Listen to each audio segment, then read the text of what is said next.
when left unchecked, and the urged moral responsibility. Particularly cruel emperor, and he had a way with captives. He would starve a lion, and then he would put a captive in the arena, and you know what happens. And this happened time after time until one day he brought in a Jewish captive from Judea. And the lion had been starved for many days, went into the arena, saw the Jewish captive, started scratching the sand, and then, just as the lion was about to pounce, the Jewish captive rushed to the lion and whispered something in his ear. And the lion slinked away with his tail, slinked away. And the audience, the crowd, they went wild. And the emperor, he was very curious. He called the Jewish captive and he said, "What did you tell him? Tell me what you told him." And the Jewish captive said, "I told him he'd have to give a speech after dinner. Now, you're about to have dinner, and I'm not going to hold you for very long. So I want to speak as briefly as I can because I have to go to other business, but I think it's very important that we address this business, and I thank you, Gidon for convening this important meeting, and I thank you for coming. And the issue that I want to address is the consequence of anti-Semitism, not only for the Jewish people, but for human society. Now, we've been facing this disease. It's a virulent disease that is going on for several millennia. And of course, we paid a horrible price in the journey of our nation for anti-Semitism. But so have other countries, and that is very clear. Not only the history of the greatest anti-Semitic burst of violence, which is the Holocaust. 6 million Jews died in the Holocaust, but 60 million died during the war that it inspired. My father was 23 years old.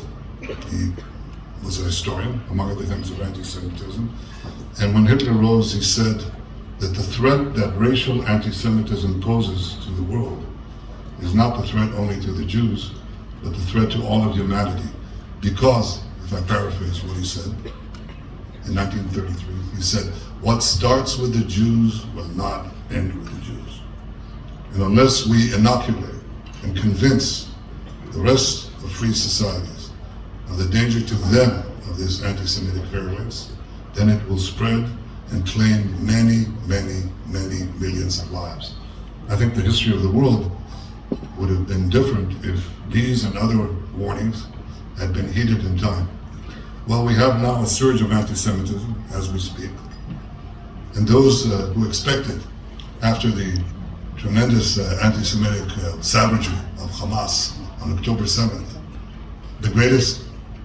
the most savage attack on the Jews since the Holocaust, that it would cause a decline of anti-Semitism, well, people who harbored those hopes have been wildly disappointed. Because what we see is the exact opposite.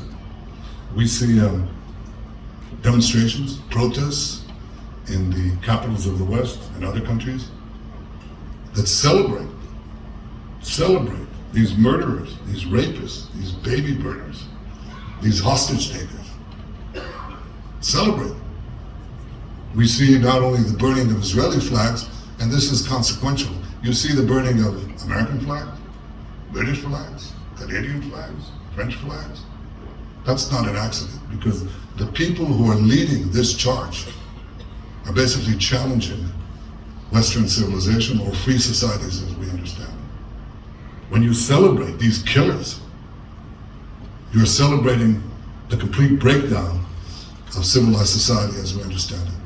So what Israel is fighting here is not merely a seven-front war, which I'll have to attend to in a few minutes, but an eight-front war. It's the war, ultimately, of civilization against barbarism. Now, how does this war proceed? There are certain patterns of anti-Semitism that we've seen down the ages. It's always accompanied, and usually it's preceded by vilification and demonization. So you're familiar with these calumnies that were leveled at the Jewish people. We poisoned the wells in medieval times. We take Christian children, the blood of Christian children, and bake matzahs for Passover with them.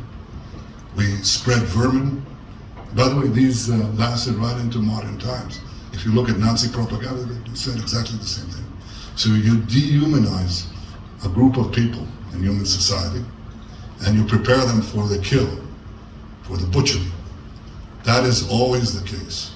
You always demonize before you annihilate, or before you seek to annihilate.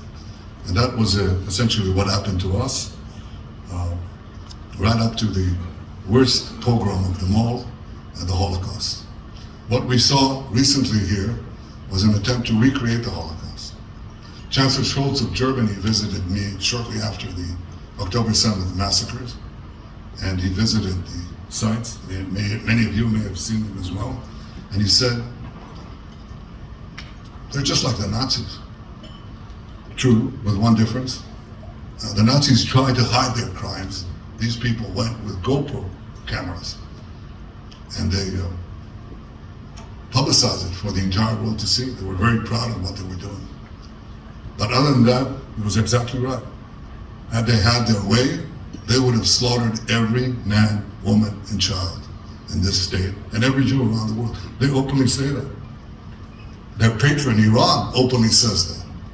As you have these talks now with Iran, between Iran and the United States, the Ayatollah Khamenei tweets, he's a great tweeter, by the way, he tweets, Israel has to be annihilated. The cancer of the Jewish state has to be uprooted. He's open about it. This is the scourge that we are dealing with. And of course, many are taken in by these protests or cowed by them. More than anything else, they're cowed by them. They fear them. They want to control the rampant attacks that are then directed at them for having relations with Israel, for having contacts. And what you try to do is you want to corral your victim, but in fact, your countries are the victim. Because what is being done is an attempt to deny Israel, and in fact to deny all free societies, the ability to fight these barbarians. How do they do that? Well, the first thing they say is, you're slaughtering people deliberately. That's a complete destruction, a complete annihilation of the laws of war. If I had to say, what are the laws of war? If I had to boil it down to one idea, that idea is that you divide the world into two. On one side are combatants, on the other side are non-combatants. And you can go after the combatants, but you don't deliberately cross the line against non-combatants. To be united, we need people to be giving and hopeful all the time. When you see on the piano it says, you are not alone. This reminds us that we are not alone. The hostages are not alone because we are with them. But we as people are not alone. We do not live in an island away from society. We live together. So if there is a hardship, if somebody is in pain, we are there for them.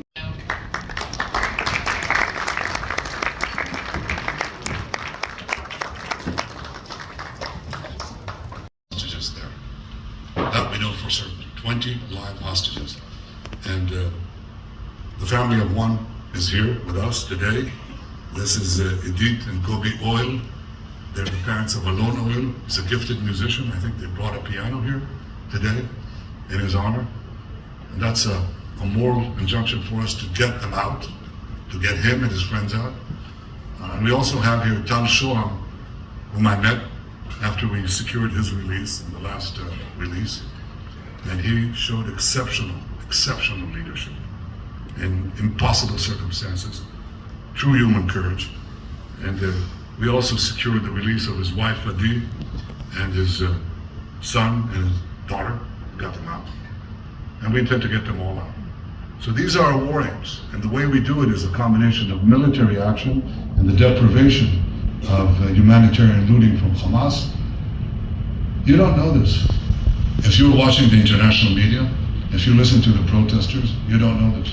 The protesters themselves, many of them don't even know what they're chanting.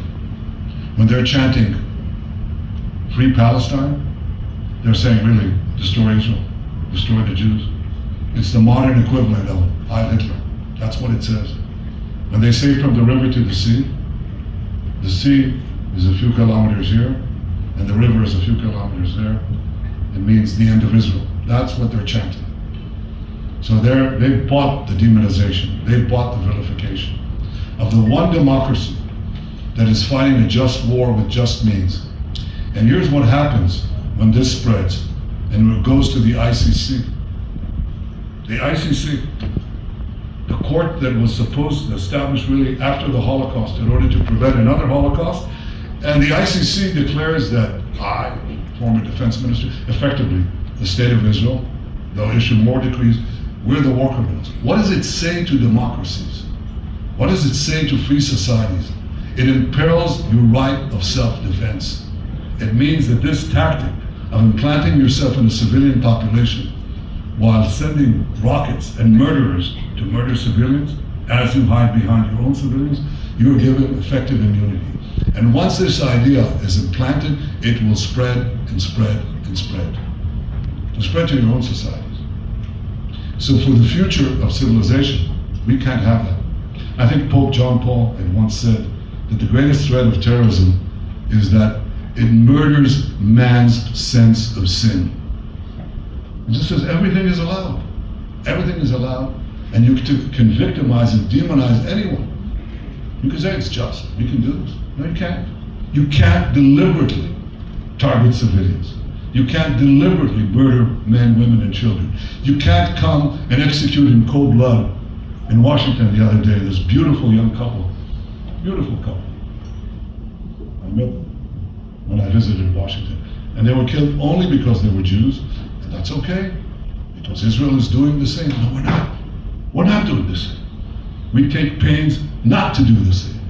We go out of our way to create safe zones, to give humanitarian aid, to clear out areas to make sure that civilians leave.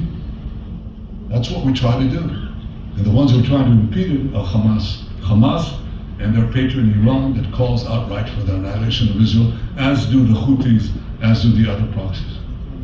But when they say that they're going to murder us, we're just the front line. We're the first position. By the way, they say death to Israel, death to America, but they also intend to deal with everything in between. They're quite open about it.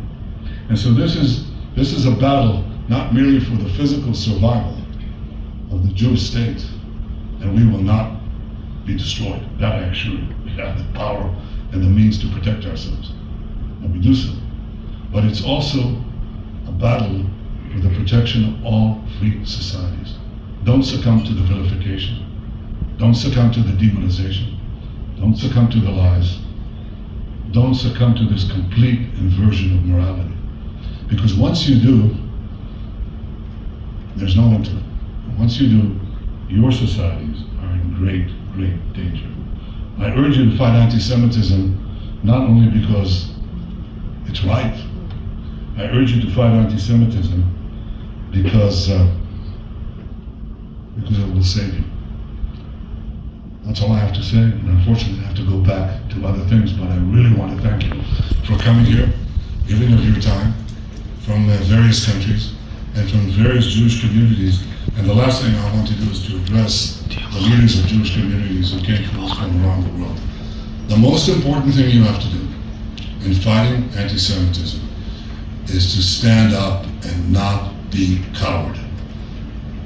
People value and respect people who stand up for their own rights. Do not be afraid to speak up. Speak up, stand up for the truth, stand up for the Jewish people, stand up for civilization. And I ask that all of you do the same. Thank you. Of international law, jurisdiction, and complementarity. Double standards, indeed. Israel is a country with an open threat of elimination and attempts to eliminate it. This is barely mentioned in the discourse about the current war. We appear twice on the flag of the Houthis of Yemen. Death to Israel, alongside curse be upon the Jews. On the flag, the Hamas Charter speak. The program of this conference reflects engagement with important issues. Anti-Semitism on social media and on the streets, anti-Semitism on campuses, and the global coalition against anti-Semitism. I thank the ministers that will participate tomorrow in the discussions and also the experts attending the conference.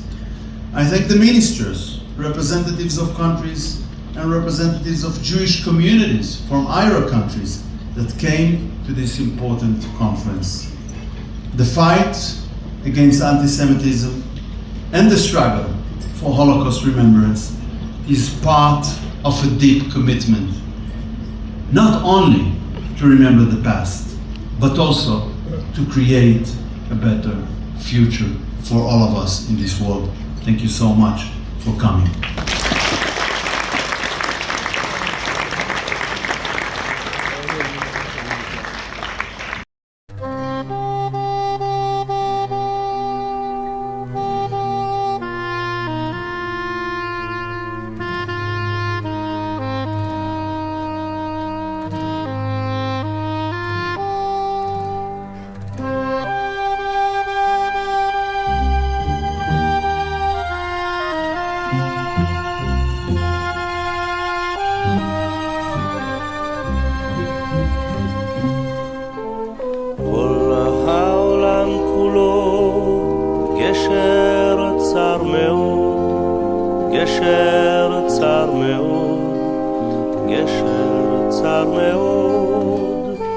כל העולם כולו גשר